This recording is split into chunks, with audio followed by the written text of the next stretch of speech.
Welcome back, bookworms. This is Mrs. K. I'm glad you could join me. Peyton is particular, but she's not picky. Grown-ups use that word a lot. Picky, picky, picky. Peyton doesn't like foods that are gooey or gummy, sticky or slimy, frosted or flaky, and Peyton most definitely doesn't like chunky or lumpy foods. Well, her family is having a Thanksgiving dinner and everyone is bringing a pie, all kinds of pie, and we know all about pies. Thanksgiving can also be a challenge for all of us who struggle with new tastes and new experiences. Peyton is the hero of this food lover's tale, and she is determined to confront her fear of new foods by finding a Thanksgiving pie she truly likes, even if it's flaky, lumpy, or chunky. Let's enjoy the magic of reading as we read together. Peyton Picks the Perfect Pie, written by Jack Bishop and illustrated by Michelle Mee Nutter, and see what pie Peyton really picks.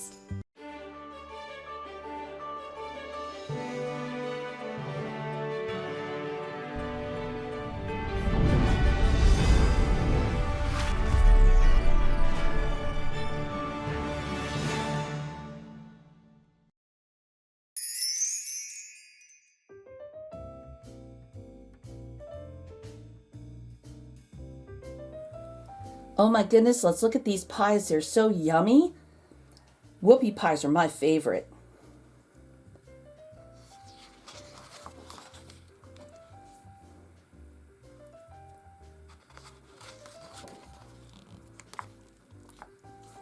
Peyton is particular, but she's not picky.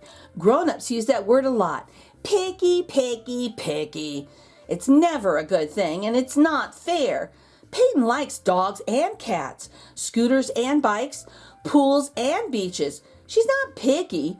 Peyton likes to try new things. She learned all about long division in math class. It was hard at first, but now it's fun, like solving a puzzle. Peyton just started playing the saxophone. She remembers to practice every day and enjoys it, as long as her dog Mila doesn't howl. And Peyton loves sports, every sport. Peyton even likes dodgeball. And who likes dodgeball? But Peyton is particular about food. She doesn't like it when two foods touch on her plate. She doesn't like green foods or orange foods or red foods. Peyton doesn't like foods that are gooey or gummy, sticky or slimy, frosted or flaky. And she most definitely doesn't like chunky or lumpy foods. But lately, Peyton has been thinking a lot about food. Her parents, Penny and Peter, love to cook. They never say it, but Peyton wonders if they would like her to be, well, less particular about food. Peyton's parents host Thanksgiving each year and ask guests to bring pies. Everyone is always so happy during the holiday, surrounded by people they love and food they enjoy. Not Peyton, though. She loves her family, but the food is so green, so lumpy, and so flaky. I'm going to change this year, Peyton tells Mila. I'm going to try all the food. Mila gives Peyton a quizzical look. Okay, not all the food, says Peyton with a shudder, thinking about the lumpy gravy. How about I try one new thing? Peyton hears her mother singing as she rolls out pie dough. I'll try pie, Peyton exclaims. On Thanksgiving morning, Peyton helps her mom weave strips of pie dough into a pretty top.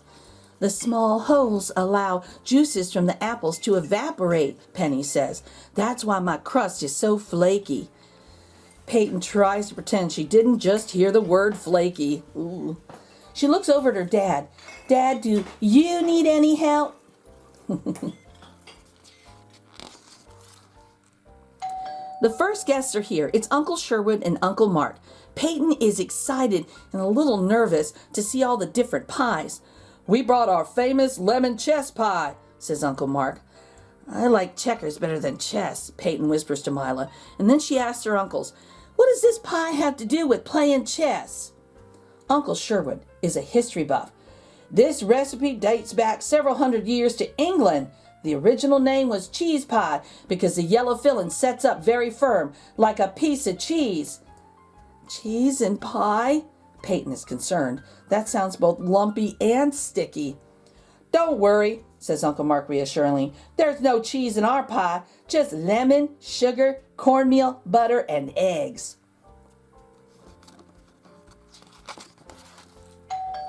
When the next guest arrived, Peyton is in the kitchen. She runs to hug Maria Alvarez, a social studies teacher at Peyton's school. Peyton, don't crush my ruffled milk pie. Ruffled what? Peyton asked her favorite teacher. I first had this pie in Greece, explains Miss Alvarez. It's made with thin sheets of phyllo dough that are shaped into ruffles. A sweetened egg custard is poured over the phyllo, and the pie is baked until the phyllo is crisp and the custard just wiggles. Oh no, Peyton whispers to Mila. A pie that wiggles? And aren't ruffles for dresses? Peyton opens the front door to find a crowd on the porch. It's Grandma Pearl, Grandpa Rich, Aunt Mia, Uncle Noah, and Peyton's 3 cousins, Jude, Jane, and Jamal. Make room for me and my millionaire pie, says Grandma Pearl. Peyton asks her grandmother, do I get extra allowance if I try a piece? Don't be silly, Peyton, but this pineapple pie does taste like $1,000,000. Don't tell your parents, she adds, but I bought my pie at the bakery for $10. What a deal! There's a knock at the back door. Peyton and Milo run to greet the next door neighbors. Bonjour, Peyton, says Ms. Macaron. Please take my plum galette. Galette? asks Peyton. Oui, Peyton, exclaims Madeline, who is in Peyton's grade. A galette is a rustic French tart.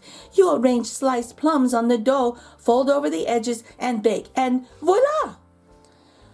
Don't forget the candy violets, asks Mr. Macaron, or your mother's cinnamon whipped cream. Peyton looks over to Mila and says, flowers made into candies, whipped cream with cinnamon? Finding a plain pie is going to be harder than I thought. Cousins Rachel and Russell from New York have brought Boston cream pie. Peyton is confused. They aren't from Boston, and the pie looks like a cake. Aunt Grace has a tray of whoopie pies. They look like chocolate flying saucers held together by a creamy white filling. Peyton likes the name, and she likes chocolate, but she wonders, is it cheating to try a pie that looks like a gigantic cookie? The Patels from across town arrive with Mississippi mud pie. Peyton can finally spell Mississippi correctly, but mud doesn't sound good. Peyton hears a honk on the street. It's the Lees and their twin baby girls. They have brought 2 pies, pumpkin pecan and cranberry pear. These pies sound twice as fancy and twice as scary, Peyton thinks. Peyton goes back into the kitchen. Maybe her parents can offer some advice about choosing the right pie. But Peyton's parents are very busy. Peyton's dad asks her to carry some dishes to the table and then turns to Penny. We're missing someone. Where's your sister? Polly texted to say she's running late. An ice storm in Denver meant her plane was diverted to Dallas. Polly said to start without her. Oh boy. At the table, Peyton takes 2 slices of turkey, white meat, of course, and no skin, and no thanks to lumpy gravy. A fluffy roll sits next to, but not touching, the turkey. She adds a tidy scoop of mashed potatoes. Penny gently clinks a fork against the side of her glass, and the guests quiet down. Peter, Peyton, and I are so grateful that you all could share this special day with us. We celebrate with food, but having you all around our table is the real treat. I love that. It's finally pie time. There are big ones and small ones, tall ones and short ones, red ones and yellow ones, and is that even a green one?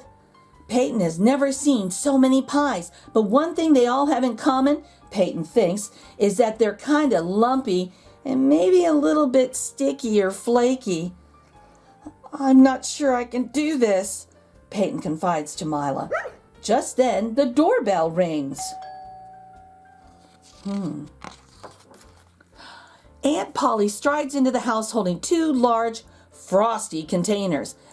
I didn't bake pie, she calls out laughing. I brought something even better. Ice cream.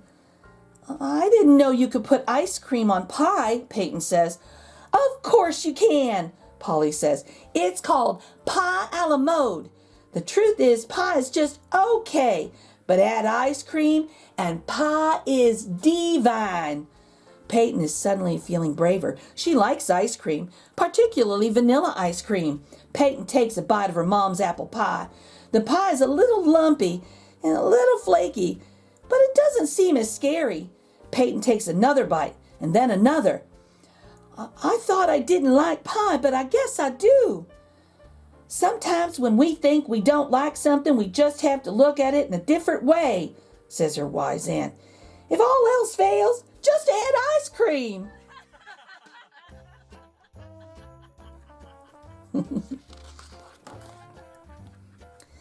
I like your apple pie, Mom, says Peyton.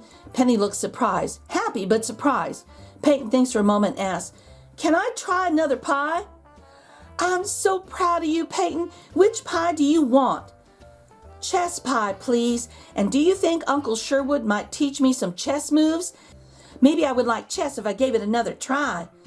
Peter raises his glass and clinks it with a fork. Here's to pie, especially pie a la mode. Oh, look at Mila looking at those pies. Oh, looks to me like most of the pies are gone now.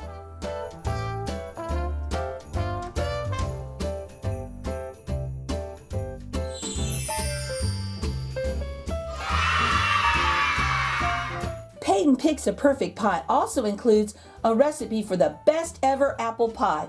So be sure to check it out at your local library or buy a copy for yourself at your favorite bookstore to get the recipe.